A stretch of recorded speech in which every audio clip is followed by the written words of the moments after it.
ರಾವ್ ಅವರೇ, ನೀವಾ? ಏನಾಯ್ತಪ್ಪ? ಯಾಕೆಷ್ಟು ಬೈದಿಲ್ ಕಾಣಿಸ್ತಿದ್ದೀರಾ? ನಿಮಗೆ ಫೋನ್ ಮಾಡಿದ್ವಿ, ಹೋಗ್ಲಿಲ್ಲ. ಅದಕ್ಕೆ ಮನೆಗೆ ಬರ್ಬೇಕಾಗಿ ಬಂತು. ಏನಾಗಿದೆಯಪ್ಪ? ಅಕ್ಷಯ ನಿಮ್ಗೇನಾದ್ರೂ ಫೋನ್ ಮಾಡಿದ್ಲಾ? ನನಗೆ ಫೋನ್ ಮಾಡೋದಕ್ಕೆ ಅಕ್ಷಯ ಹತ್ರ ಫೋನ್ ಇಲ್ವಲ್ಲಮ್ಮ. ಇನ್ಯಾರ ನಂಬರಿಂದನಾದ್ರೂ ಫೋನ್ ಮಾಡಿದ್ಲಾ ಅಂತ ಕೇಳ್ತಿದ್ದೀನಿ. ಡ್ರೈವರ್ ಹತ್ರದಿಂದ ಆಗಲಿ ಆರ್ಗನೈಸರ್ ಹತ್ರದಿಂದ ಆಗಲಿ ಫೋನ್ ತಗೊಂಡು ಮಾಡಬೇಕು. ಹಾಗೇನು ಮಾಡಿಲ್ಲಮ್ಮ. ಆದರೂ ಅಕ್ಷಯನ ನೀವೇ ಅಲ್ವಾ ಬಸ್ ಹತ್ಸಿದ್ದು? ಅಕ್ಷಯಗೆ ಏನಾಗತ್ತೋ ಅಂತ ನನಗೆ ಭಯ ಆಗ್ತಾ ಇದೆ ಪುರೋಹಿತ್ರೆ.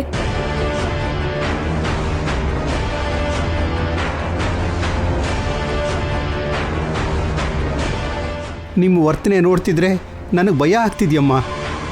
ಇಷ್ಟಕ್ಕೆ ಏನು ನಡೀತು ಅಂತ ಬೇಗ ಹೇಳಿ. ಅಕ್ಷಯ್ ಎಲ್ಲರ ಜೊತೆ ಸೇರಿ ದೇವಸ್ಥಾನಕ್ಕೆ ಹೋಗುವಾಗ ಟೀ ಬ್ರೇಕ್ಗೆ ಅಂತ ಬಸ್ನ ನಿಲ್ಲಿಸಿದಾಗ ಮಿಸ್ ಆದ್ಲಂತೆ.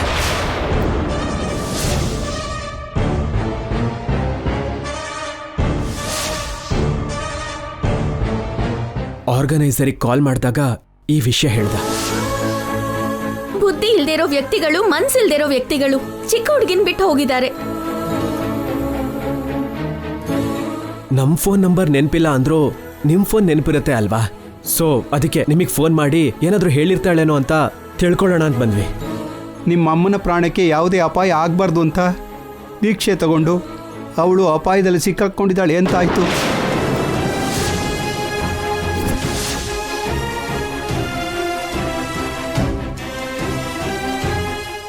ಏನಂದ್ರಿ ನೀವು? ಅಕ್ಷಯ ನಮ್ಮ ಅಮ್ಮನ ಪ್ರಾಣಕ್ಕೋಸ್ಕರ ದೀಕ್ಷೆ ತಗೊಂಡಿದ್ದಾಳ?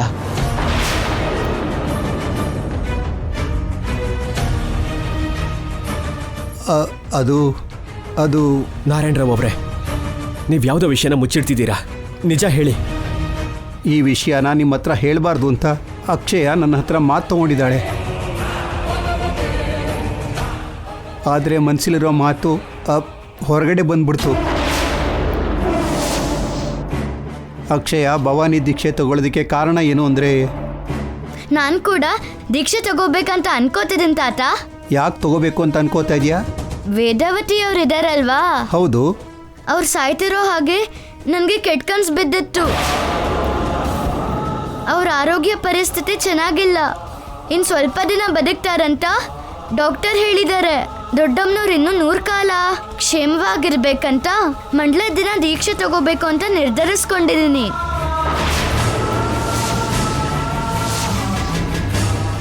ಅಕ್ಷಯ ನಮ್ಮ ಕಣ್ಣಿಗೆ ಸಾಮಾನ್ಯವಾದ ಹುಡುಗಿ ಥರ ಕಾಣಿಸ್ತಾಳೆ. ಆದರೆ ಅವಳು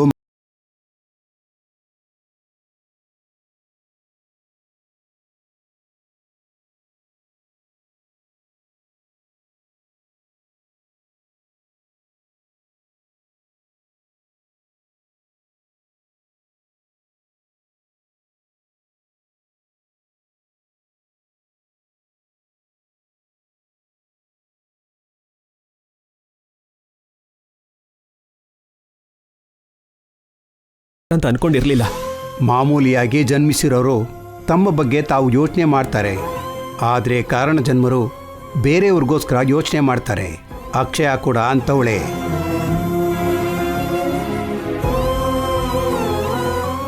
ಅಂಥ ಒಳ್ಳೆಯವ್ರಿಗೆ ಕೂಡ ಆವಾಗವಾಗ ಅಪಾಯಗಳು, ಪರೀಕ್ಷೆಗಳು ತಪ್ಪಲ್ಲ.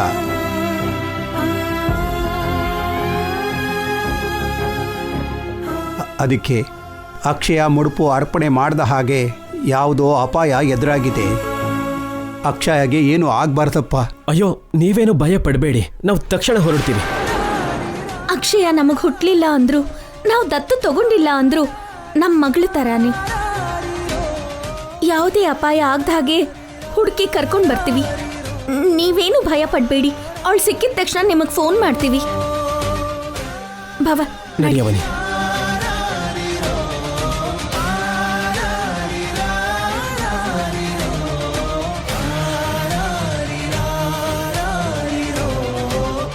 ಯಾವುದೇ ಅಪಾಯ ನಿನಗಾಗಬಾರ್ದು ತಾಯಿ. ಭಗವಂತ.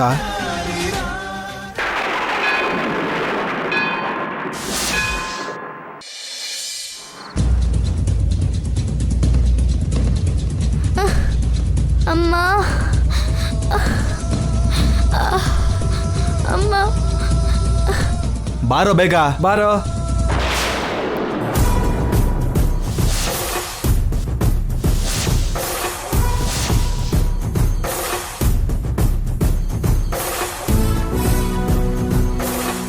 ಲೇ, ಬೆಳಿಗ್ಗೆಯಿಂದ ನಾವು ಹುಡುಕ್ತಿದ್ರು ಮಕ್ಳುಗಳು ಸಿಗ್ಲಿಲ್ಲ. ಇವಾಗ ನಾವು ಹುಡುಕ್ತೇನೆ ಅದೃಷ್ಟ ನಮ್ಮ ಬಾಗ್ಲು ತಟ್ಟಿದೆ. ಚಿಕ್ಕ ಹುಡುಗಿ ನಮ್ಮ ಮುಂದೆನೆ ಬಂದು ನಿಂತಿದ್ದಾಳೆ. ಹೌದು ಕಣೋ, ಹುಡುಗಿ ಮಾತ್ರ ಮುದ್ದಾಗಿ ತುಂಬಾ ಚೆನ್ನಾಗಿದ್ದಾಳೆ.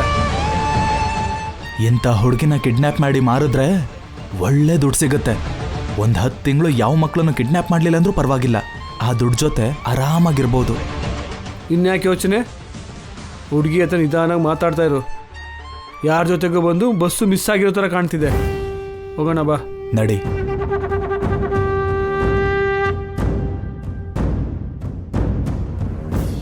ಪುಟ, ಯಾರಿಗೋಸ್ಕರ ಹುಡುಕ್ತಿದ್ಯಾ? ಎಲ್ಲಿಗೆ ಹೋಗ್ತಿದ್ಯಾ? ಕನಕದುರ್ಗಮ್ಮ ದೇವಸ್ಥಾನಕ್ಕೆ. ಬೆಂಗಳೂರಿಂದ ಬಸ್ಸಲ್ಲಿ ಎಲ್ಲರ ಜೊತೆ ಸೇರಿ ಬಂದೆ. ಅವ್ರು ನೋಡ್ಕೊಳ್ದೇನೆ ಡಾಬಾ ಹತ್ರ ನಾನು ಬಿಟ್ಟು ಹೊಟ್ಟೋದ್ರು. ಹೌದು ಕಣಪ್ಪ, ನೀನು ನೋಡಿ ಆ ಥರನೇ ಅಂತ ಅನ್ಕೊಂಡ್ವಿ. ಇವಾಗ ಏನು ಮಾಡಬೇಕು ಅನ್ಕೊಂಡಿದ್ಯಾ? ಕಾಲ್ನಡಿಗೆಯಲ್ಲಿ ಹೋಗಿ ಬರ್ತೀನಿ ಭವಾನಿ. ಅಷ್ಟು ದೂರ ಹೇಗೆ ಹೋಗ್ತೀಯಮ್ಮ? ಚಪ್ಪಲಿ ಕೂಡ ಇಲ್ಲ, ಚಿಕ್ಕ ಚಿಕ್ಕ ಪಾದಗಳಿಗೆ ಗಾಯ ಆಗತ್ತೆ. ಅದು ಅಲ್ಲದೆ ಮಕ್ಕಳನ್ನ ಎತ್ಕೊಂಡು ಹೋಗೋ ಕಳ್ಳರಿದ್ದಾರೆ. ನೀನು ನಡ್ಕೊಂಡು ಹೋಗೋದು ಸೇಫ್ ಅಲ್ಲ. ಹಾಗಾದ್ರೆ ಯಾವ್ದಾದ್ರು ಬಸ್ ಹತ್ತು ಹೊಟ್ಟೋಗ್ತೀನಿ ಬಿಡಿ. ಬಸ್ಸು ಅಷ್ಟು ಬೇಗ ಬರಲ್ಲ. ನಾವು ಕೂಡ ಆ ಊರಿಗೆ ಹೋಗ್ತಾ ಇದ್ದೀವಿ, ನಮ್ಮ ಜೊತೆ ಬಂದ್ಬಿಡು. ನೀನು ಸೇಫ್ ಆಗಿರ್ತೀಯ, ಸರಿನಾ? ಸರಿ ಭವಾನಿ. ಆ ಅಮ್ಮನವ್ರು ನನಗೋಸ್ಕರ ನಿಮ್ಮಂತ ಒಳ್ಳೆಯವ್ರನ್ನ ಕಳ್ಸಿರ್ತಾಳೆ. ಹೌದೌದು, ನಡಿ ಹೋಗೋಣ.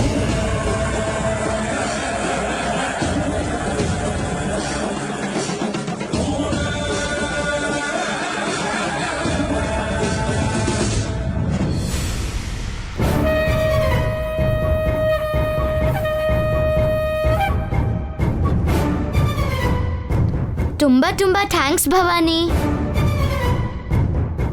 ಸಮಯಕ್ಕೆ ಬಂದು ಸಹಾಯ ಮಾಡಿದ್ರಿ. ಆ ಭವಾನಿ ಮಾತೆ ನಿಮ್ಗೆ ಒಳ್ಳೇದ್ ಮಾಡ್ತಾಳೆ. ಇದ್ರಲ್ಲಿ ಸಹಾಯ ಏನು ಬಂತಮ್ಮ? ನಾವು ಹೋಗೋ ದಾರಿಯಲ್ಲಿ ನೀನು ಬಿಟ್ಟು ಹೋಗ್ತೀವಿ ಅಷ್ಟೇ.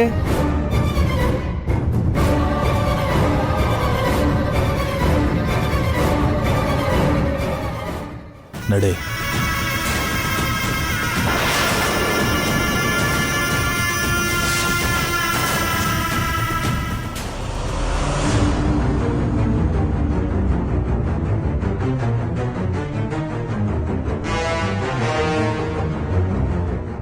ಅಕ್ಷಯನ ಬಸ್ ಹತ್ತಿಸ್ಬೇಕಾದ್ರೆ ಕಣ್ಣು ಹೊಡ್ಕೊಳ್ತು. ಯಾವುದೋ ಅಪಶಕುನ ಅಂತ ಆಗ್ಲೇ ಹೇಳ್ದೆ ಅಲ್ವಾ ಬಾವ? ಆ ರೀತಿನೇ ಆಯ್ತು. ಏನೋ ಆಯಾಸದಿಂದ ಹಾಗಾಯ್ತು ಅಂತ ಅನ್ಕೊಂಡೆ ಹೊರತು ಹೀಗಾಗತ್ತೆ ಅಂತ ನಿಜವಾಗ್ಲೂ ಅನ್ಕೊಂಡಿರ್ಲಿಲ್ಲ. ಅಕ್ಷಯನ ಹೇಗಾದ್ರೂ ಕ್ಷೇಮವಾಗಿ ಕರ್ಕೊಂಡು ಬರ್ಬೇಕು. ಅಪ್ಪ ಅಮ್ಮಂಗೋಸ್ಕರ ದೀಕ್ಷೆ ತಗೊಂಡಿದ್ದಾಳೆ ಅನ್ಕೊಂಡ್ವೆ ಹೊರತು ಅತ್ತೆಗೋಸ್ಕರ ಅಂತ ಕೆಲಸ ಮಾಡ್ತಾಳೆ ಅನ್ಕೊಂಡಿರ್ಲಿಲ್ಲ. ಚಿಕ್ಕ ವಯಸ್ಸಿನಲ್ಲಿ ಎಷ್ಟು ದೊಡ್ಡದಾಗಿ ಯೋಚಿಸಿದಾಳೆ. ನಮ್ಮ ಮನೇಲಿ ಯಾರು ಕೂಡ ಈ ಥರ ಯೋಚನೆ ಮಾಡಿಲ್ಲ. ತುಂಬಾ ನಿಷ್ಠೆಯಿಂದ ಇದ್ದು 48 ದಿನನ ಪೂರೈಸಿದಾಳೆ. ಅವಳನ್ನ ಹೇಗೆ ಹೊಗಳ್ಬೇಕು ಅರ್ಥನೇ ಆಗ್ತಿಲ್ಲ. ಚಿಕ್ಕ ಹುಡುಗಿ ಆಗಿದ್ರು ಅವಳ ಕಾಲಿಗೆ ನಮಸ್ಕಾರ ಮಾಡ್ಬೋದು. ಹೌದು ಬಾವ, ಅಕ್ಷಯ ಮಾಮೂಲಿ ಹುಡುಗಿ ಅಲ್ಲ. ನಾರಾಯಣ್ ರಾವ್ ಅವ್ರು ಹೇಳ್ದ ಹಾಗೆ ಯಾವುದೋ ಕಾರಣದಿಂದಾನೇ ಈ ಭೂಮಿ ಮೇಲೆ ಬಂದಿದ್ದಾಳೆ. ಈ ವಿಷಯ ಏನಾದ್ರೂ ಅಮ್ಮನಿಗೆ ಗೊತ್ತಾಯ್ತು ಅಂದ್ರೆ ಅಕ್ಷಯನ ತಲೆ ಮೇಲೆ ಇಟ್ಕೋತಾಳೆ. ಮೊದಲು ಅಕ್ಷಯ ಸುರಕ್ಷಿತವಾಗಿ ಸಿಗ್ಲಿ, ಆಮೇಲೆ ಏನ್ ಮಾಡ್ಬೇಕು ಯೋಚಿಸೋಣ ಬಾವ. ಅಕ್ಷಯ ಮಾಡಿರೋ ದೀಕ್ಷೆ ಫಲಿಸಿ ಅಮ್ಮ ಆರೋಗ್ಯ ಸರಿ ಹೋದ್ರೆ ಚೆನ್ನಾಗಿರುತ್ತೆ. ನಮ್ಮ ಮನೇಲಿರೋ ವಿಷಾದನ ಹೊರಗಡೆ ಹಾಕ್ದಾಗತ್ತೆ.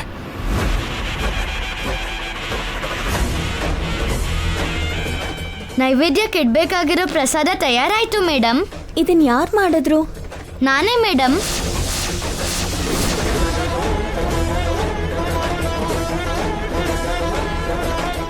ಆಹಾ, ದಿವ್ಯ ದರ್ಶನ. ನನ್ನ ಅಮ್ಮನವ್ರ ತಾಯಿ ಬಂದ್ಬಿಟ್ರು. ಪ್ರಸಾದನ ಹೇಗ್ ತಯಾರಿ ಮಾಡೋಕಾಯ್ತು ನಂಗೆ ಇವತ್ತಿಗೂ ಅರ್ಥ ಆಗ್ತಾ ಇಲ್ಲ. ಅದು ಅಲ್ಲದೆ ಪೃಥ್ವಿರಾಜು ಅಣ್ಣ ಮಾತಿಗೂ ಅಮ್ನೋರು ಅಂತ ಯಾಕೆ ಹೇಳ್ತಿದ್ದಾರೆ ಏನೋ.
ವೇದ ವೇದ ಏನಾಯ್ತು? ಅಯ್ಯೋ ವೇದ ವೇದ ಏನಾಯ್ತು? ಏನಾಯ್ತು ವೇದ? ಏನಾಯ್ತು?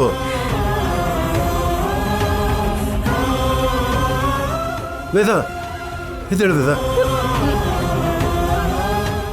ಏನಾಯ್ತು ವೇದ? ನೀರ್ ತಗೊಳ್ಳೋಣ ಅಂತ ಎದ್ದೆ ರೀ, ಕೆಳಗಡೆ ಬಿದ್ದು ಹೋದೆ. ನನ್ನ ಎಬ್ಬಿಸ್ಬೋದಾಯ್ತಲ್ಲ. ನನಗೆ ಹೇಗೂ ನಿದ್ದೆ ಇಲ್ಲ. ನಿಮ್ಮ ಪ್ರಶಾಂತವಾದ ನಿದ್ರೆನ ಯಾಕೆ ಹಾಳು ಮಾಡೋದು ಅಂತ. ನಿನ್ನ ಆರೋಗ್ಯಕ್ಕಿಂತ ನನ್ನಿದ್ದೆ ಮುಖ್ಯನ ಹೇಳು. ನಡೀತಿರೋದನ್ನೆಲ್ಲ ನೋಡ್ತಿದ್ರೆ ನಾನು ನಿಮ್ಮೆಲ್ರನ್ನು ಬಿಟ್ಟು ಹೋಗ್ಬೇಕಾಗಿರೋ ಸಮಯ ಹತ್ರ ಬಂದಿದೆ ಅಂತ ಅನ್ನಿಸ್ತಿದೆ ರೀ. ಇಂಥ ಮಾತುಗಳೇ ನಿನ್ನ ಮಾತಾಡ್ಬೇಡ ಅಂದಿದ್ದು.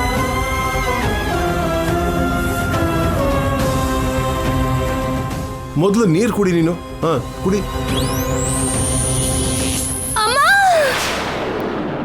ವೇದ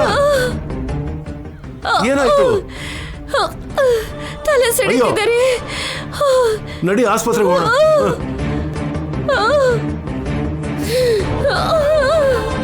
ಅಯ್ಯೋ ರೀ. ಏನು ಆಗಲ್ಲ ವೇದ, ಸ್ವಲ್ಪ ತಡ್ಕೋ. ಅಮ್ಮ. ಅಯ್ಯೋ. ಏನಾಯ್ತಪ್ಪ? ಈ ಟೈಮಲ್ಲಿ ಅಮ್ಮನ್ ಕರ್ಕೊಂಡು ಎಲ್ಲಿಗೆ ಹೋಗ್ತಿದ್ದೀರಾ? ಅಮ್ಮ ಏನಾಯ್ತು ಮಾವ? ಏನಾಯ್ತಮ್ಮ ನೀವು? ವೇದಾಗ ಮೈ ಹುಷಾರಿಲ್ಲ, ಈಗಲೇ ಹಾಸ್ಪಿಟಲ್ ಕರ್ಕೊಂಡು ಹೋಗ್ಬೇಕು. ಎಲ್ಲಾರನ್ನು ಕರಿತೀನಿ ರೀ. ಎಲ್ಲರೂ ಬಂದ್ರು ಅಮ್ಮ ಆರೋಗ್ಯದಿಂದ ಇರಬೇಕು ಅನ್ಕೊಳ್ಳೋರು ಎಷ್ಟು ಜನ ಇದ್ದಾರೆ ಹೇಳು? ನೀವು ಮನೇಲೇರಿ, ನಾನು ಕರ್ಕೊಂಡು ಹೋಗ್ತೀನಿ. ನಾವು ನಿಮ್ಮ ಮಕ್ಕಳಷ್ಟು ಕೆಟ್ಟವರಲ್ಲ ಬಿಡಿ ಮಾವನವ್ರೆ. ಶ್ರೀಕರ್ ಅವನಿನ ಕರ್ಕೊಂಡು ಬರ್ತೀನಿ ರೀ ಅಪ್ಪ. ಹಾ ವೇದ ಏನು ಆಗಲ್ಲ ವೇದ, ಸ್ವಲ್ಪ ಸಹಿಸ್ಕೋ ವೇದ. ಸ್ವಲ್ಪ ತಡ್ಕೊಳ್ಳಿ ಅತ್ತೆವ್ರೆ, ಏನೂ ಆಗಲ್ಲ.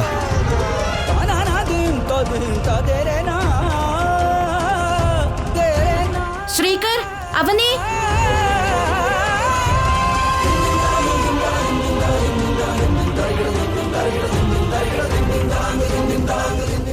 ಅವನಿ ಶ್ರೀಕರ್ ಇಬ್ರು ರೂಮಲ್ಲಿ ಇಲ್ಲಪ್ಪ. ಹಾಗಾದ್ರೆ ಅವರು ಹೊರಗಡೆ ಹೋಗಿದಾರ ಅನ್ಸುತ್ತೆ. ನಾವು ಹೋಗೋಣ ನಡೀರಿ ಮಾವ. ನಡೀರಿಪ್ಪ, ಸರಿ. ನಡೀರಿ.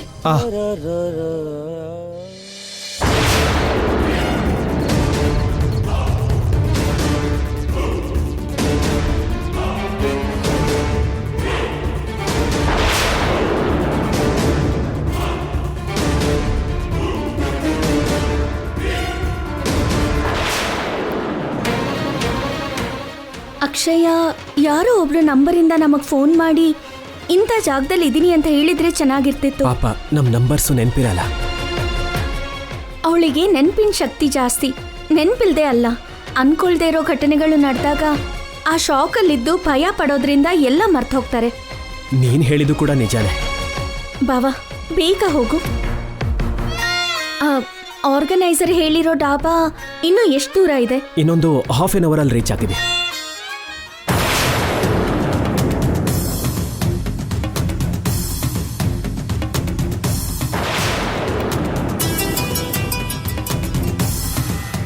ಹೇಳು ಮಲ್ಲೇಶ್. ದುರ್ಗಾ ಎಲ್ಲಿದ್ಯೋ? ಕೆಲ್ಸ ಇತ್ತು, ಊರ್ ಕಡೆ ಹೋಗ್ತಿದ್ವಿ. ಕನ್ನ ಎಲ್ಲಿದ್ದಾನೆ? ಗಾಡಿಲೇ ಇದ್ದಾನೆ. ಅವನಿಗೆ ಫೋನ್ ಮಾಡಿದ್ರೆ ಹೋಗ್ತಾ ಇಲ್ಲ. ಅವನ ಮಗನಿಗೆ ಸೀರಿಯಸ್ ಅಂತೆ, ಹಾಸ್ಪಿಟಲ್ಗೆ ಜಾಯಿನ್ ಮಾಡಿದ್ದಾರೆ. ಹೌದಾ? ಯಾವುದಾದ್ರೂ ಕೆಲಸದ ಮೇಲೆ ಹೋಗ್ತಿದ್ದೀರಾ? ಹೌದು ಕಣೋ. ಮಾಲ್ ಸಿಕ್ಕಿದ್ಯಾ ಏನು? ಹಾ ಸಿಕ್ಕಿದೆ. ಹುಡುಗನ ಹುಡುಗಿನ? ಎರಡನೇದು. ಇವಾಗ ಅವನು ನನ್ನ ಜೊತೆನೇ ಇರಬೇಕು, ಇಲ್ಲಾಂದ್ರೆ ಕಷ್ಟ ಆಗುತ್ತೆ. ಒಂದು ಕೆಲಸ ಮಾಡೋ, ನಾನಿರೋ ಲೊಕೇಶನ್ ಸೆಂಡ್ ಮಾಡ್ತೀನಿ, ನೀವು ಅಲ್ಲಿಗೆ ಬನ್ನಿ. ಅವನನ್ನು ಕಳಿಸೋಣ, ನಾನು ಜಾಯಿನ್ ಆಗ್ತೀನಿ. ಏನಂತೀಯ? ಸರಿ ಕಣ. ಲೇ ಅಣ್ಣ, ಮಲ್ಲೇಶ ಫೋನ್ ಮಾಡಿದ್ದ, ನಿನ್ನ ಮಗನ್ನ ಆಸ್ಪತ್ರೆಗೆ ಸೇರಿಸಿದಾರಂತೆ. ಅಣ್ಣ ಹಾಗಿದ್ರೆ ಹೊರಟೋಗ್ತೀನಿ ಅಣ್ಣ. ಮುಂದೆ ಇಳಿಬೋದಂತೆ ಬಿಡು. ಏನ್ ನಡೀತಿದೆ ಇಲ್ಲಿ?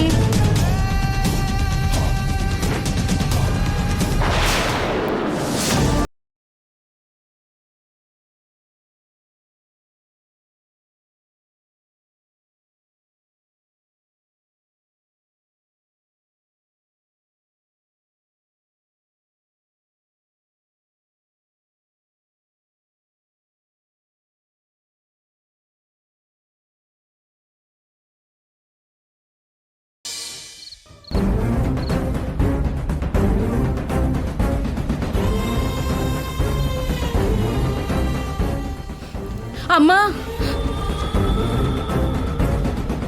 ಸ್ವಲ್ಪ ತಡ್ಕೊಳ್ಳಿ ಅತ್ತೆ, ಕಡಿಮೆ ಆಗುತ್ತೆ.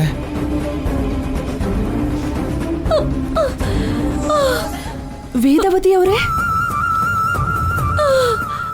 ವೇದವತಿ ಅವರೇ, ಮೊದಲು ಎಮರ್ಜೆನ್ಸಿ ಕರ್ಕೊಂಡು ಹೋಗು. Okay doctor.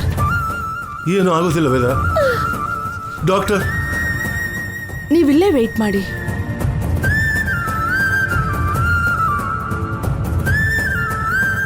ಅಮ್ಮಂಗೆ ಏನೂ ಆಗಲ್ಲ, ಭಯ ಪಡಬೇಡಿಯಪ್ಪ.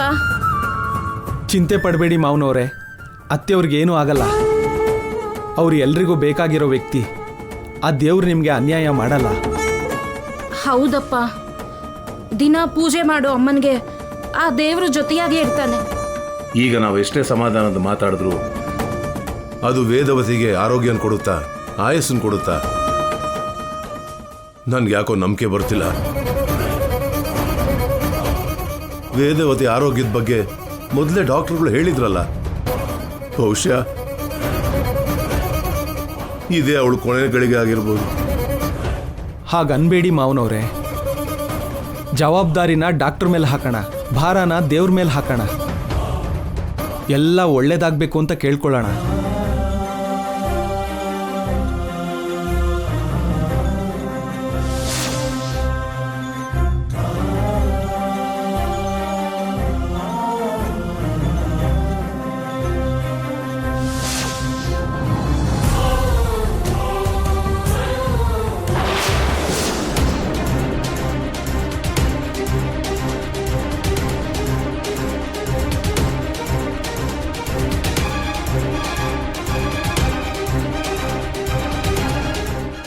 ಅವನಿ, ಬಸ್ ಅವ್ರು ಕಳಿಸಿದ ಡಾಬಾ ಅಡ್ರೆಸ್ ಇದೆ ಅವನಿ.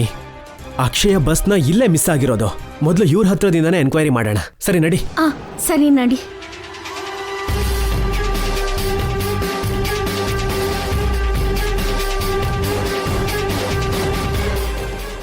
Hello sir. Hello sir. ಅದು ಸರ್. ಹೇಳಿ ಸರ್, ಏನು ಬೇಕಿತ್ತು? ಒಂದು ಇನ್ಫಾರ್ಮೇಶನ್ ಬೇಕು ಸರ್. ಏನದು? ನಿಮ್ಮ ಹೋಟೆಲ್ಗೆ ಭವಾನಿ ದೀಕ್ಷೆ ತಗೊಂಡಿದ್ದ ಸ್ವಾಮಿಗಳು ಒಂದು ಬಸ್ ಬಂದಿತ್ತು ಅಲ್ವಾ? ಹೌದು ಸರ್, ಅವರು ಟಿಫನ್ ಮಾಡ್ಕೊಂಡು ಹೊರಟೋದ್ರು. ಏನಾಯ್ತು ಸರ್? ಅಕ್ಷಯ ಅನ್ನೋ ಚಿಕ್ಕ ಹುಡುಗಿ ಆ ಬಸ್ಸಲ್ಲಿ ಇದ್ದವ್ರ ಜೊತೆಗೆ ಬಂದಿದ್ಲು. ಎಲ್ಲರೂ ಟೀ ಬ್ರೇಕಲ್ಲಿ ಇಳಿದ ಸಮಯದಲ್ಲಿ ಅವಳು ವಾಪಸ್ ಬಸ್ ಹತ್ತಲಿಲ್ಲ. ಬಸ್ ಅವರು ಸ್ವಲ್ಪ ಹೊತ್ತು ನೋಡಿ ಅವಳನ್ನ ಬಿಟ್ಟು ಹೊರಟೋಗಿದ್ದಾರೆ. ಹೌದಾ? ಈ ವಿಷಯನ ಹೇಳಲೇ ಇಲ್ಲ. ಅವಾಗಿಂದ ಅವಳಿಗೆ ಸಂಬಂಧಿಸಿರೋ ಯಾವ ವಿಷಯನೂ ಗೊತ್ತಾಗ್ತಿಲ್ಲ ಸರ್. ಅವಳಿಗೇನಾಯ್ತು ಅಂತ ತುಂಬಾ ಭಯ ಆಗ್ತಾ ಇದೆ. ಆ ಹುಡುಗಿ ಕೂಡ ಬಂದು ನಮ್ಮ ಯಾರನ್ನೂ ಏನು ಮಾತಾಡಿಸ್ಲಿಲ್ಲ. ಒಂದು ಚಿಕ್ಕ ಹೆಲ್ಪ್ ಸರ್. ಹೇಳಿ ಸರ್. ಸರ್, ನಿಮ್ಮ ಹೋಟೆಲಲ್ಲಿ CC ಕ್ಯಾಮ್ರಾ ಇದೆಯಾ? ಇದೆ ಸರ್. ಸರ್, ಒಂದ್ಸಲ ಫುಟೇಜ್ ನೋಡೋಣ ಸರ್. ಅವಳು ಏನಾಗಿದ್ದಾಳೋ ಗೊತ್ತಾಗುತ್ತೆ. Okay sir. Thank you sir. ಒಂದು ನಿಮಿಷ.